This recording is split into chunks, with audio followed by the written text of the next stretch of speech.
SUPERLIGHT, Episode 8. Roc Hatfield, best-selling author, producer, and innovator, reads his new groundbreaking novel, SUPERLIGHT. The author blends myths and ideas from the Ancient Astronaut Theory and the Hebrew Bible to tell a story that will open the mind to new possibilities and distant worlds, all under the creation of the One. This is SUPERLIGHT.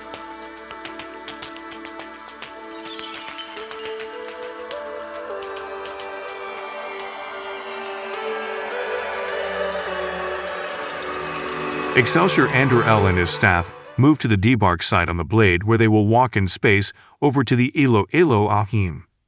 Ambassador Lucent Tell is awaiting the arrival of the group from the Blade.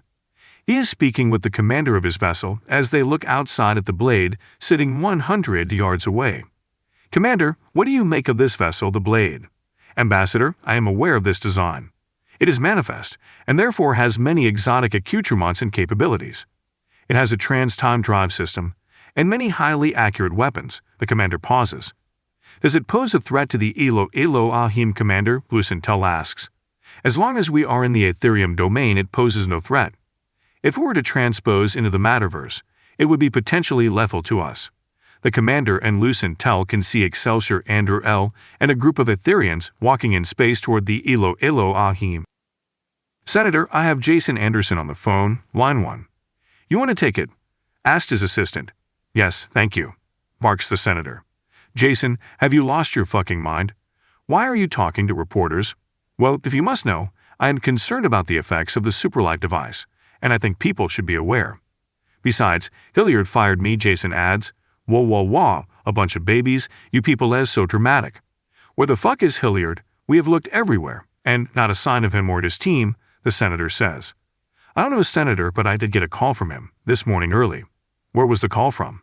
"Did you look?" asks Senator Abramson. "Yes, I looked, and it was listed as caller unknown. He has gone into hiding and is using a burner or a call blocker. Get me that phone, Jason. I can get someone at NSA to trace it back. Maybe we can get a lead." "Okay, Senator, I can send it down express. It will be there tomorrow." "You know, Jason, if you want that device in good hands, we have to find Hilliard," the senator huffs. "I understand, Senator," Jason says.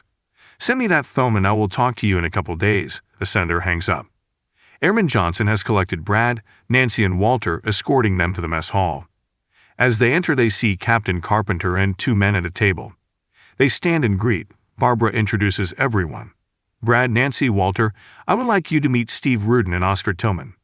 These guys are contractors to the Space Force Deep Black Division. The same guys that developed the TR-3 Black Manta you all flew on. They work on the infamous 17th floor, the bottom floor and safest floor in the base. An intruder would have to navigate down through 16 floors in security to reach this floor and its secret projects. These guys are going to help you set up your device. I have approved this as a Halo-class project, which means no spending caps. So, whatever you need, just ask, and it will be provided to you. If the new empire is interested in this thing, then we all are interested in it. Nancy, Walter, I know you may need some briefing to get you fully up to speed. Maybe Brad can fill you in later.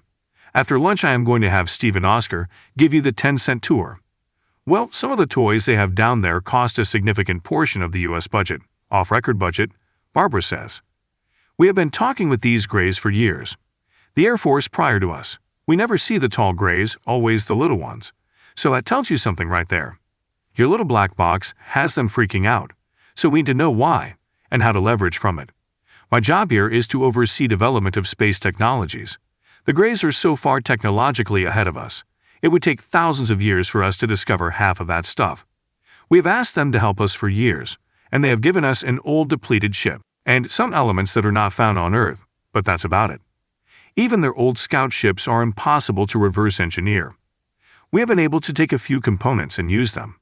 Back in the 50s, many of the big tech breakthroughs were reversed great tech. They seem to be a race of thinkers and scientists. They use some kind of black magic. I just call it that. They call it manifest. They are able to tell the quantum to build a spaceship, and the thing just 3D prints itself into existence. That's why their tech is so hard to back engineer. There are no signs of any manufacturing it like a living metallic body, no seams, rivets, nothing. Just a wholly formed organic ship. Which brings me to the whole point of this meeting. If the SUPERLIGHT is an economic or ideological threat to the Greys and their kind, we have a currency to trade in. I am certain they could build one in a minute. That's not the issue. They don't want us to have it. It is an existential threat to their economy and how they profit from us as a species. I have been thinking since we were on that ship with the big gray Anderl, that the human race and most likely many others are creations, avatars, if you will, made by the beings you are seeing with the superlight. It's all mind-melting information, but we need to learn more about these things and how they affect our planet and what threats they pose. You now have all the resources you need at your disposal. So, let's get some answers and fast. Our very survival could depend on it. Captain Carpenter concludes, the news of the superlight has been seen around the world. The news media have been featuring non-stop coverage of the story. Reporters have probed the White House, the Russians, the Chinese, the Vatican, just about every world leader for comment and analysis. U.S. President Andrew Walton Grant has fielded calls all day from far-flung world leaders. His Chief of Staff Ben Chambers is hovering nearby. The President is on a video call with Russian President Nikolai Brevsky. President Grant, I am very concerned that the U.S. has such a powerful weapon. I have conferred with the Council on International Emergency Affairs, and they are quite concerned with the idea of this powerful device being in the hands of one country. Therefore, we demand in all manner possible that the United States bring this device to the Council, that we might understand this dangerous invention better. Sir, with all due respect. Oh no, Grant thinks under his breath, when they start in with the all due respect bullshit, it means there is actually no respect. Grant mutes the call and speaks into his Chief of Staff's ear. Do we even know where this fucking thing is? Chambers says, no sir, not really. Just stall him so we can figure this all out. Grant takes the mute off. Nikolai, I am going to need some time to sift through this situation. As you know, I have a number of foreign leaders asking questions right now. Not to mention that this device we are talking about is owned and developed by a private tech company, and I will need their cooperation. The U.S. government can't just take it away. Not without a court battle.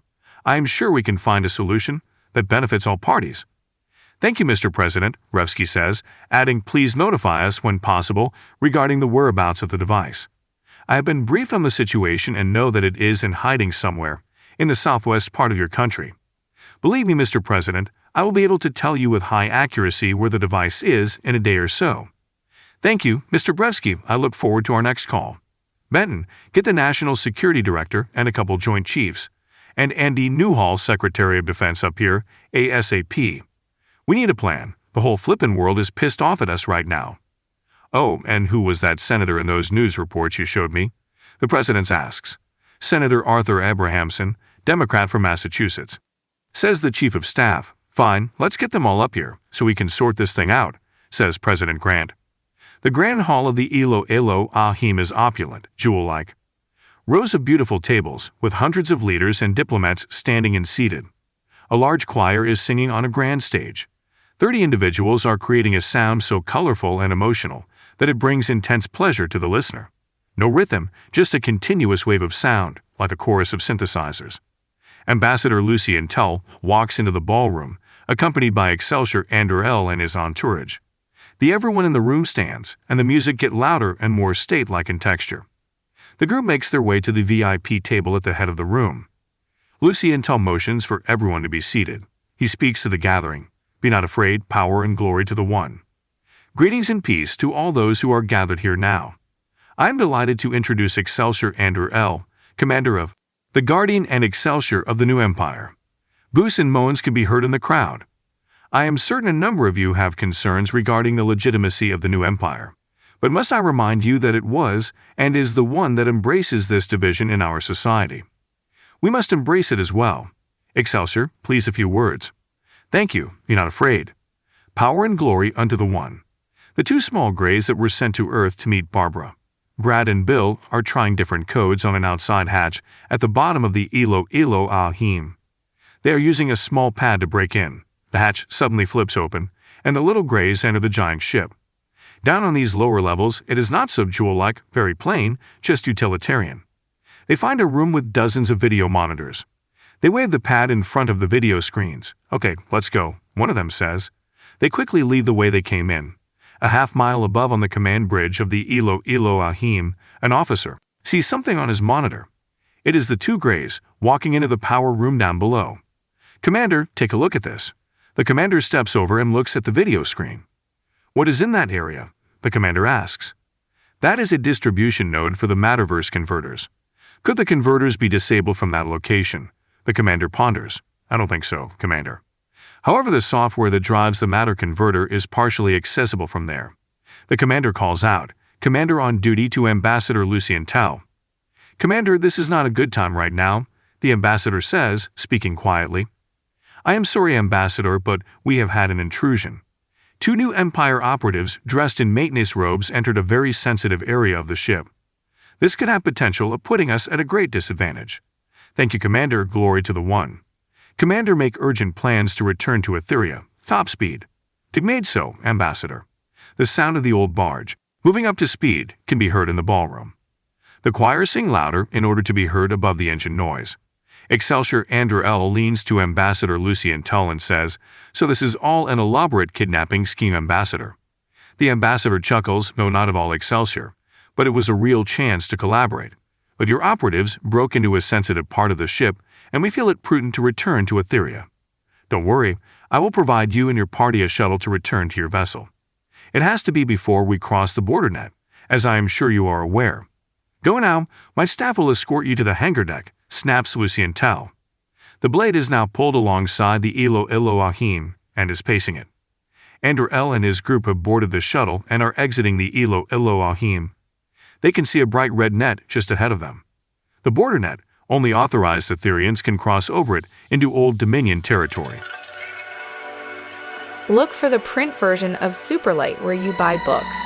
Superlight is part of the Atlantium Network, a collection of books, videos, and podcasts.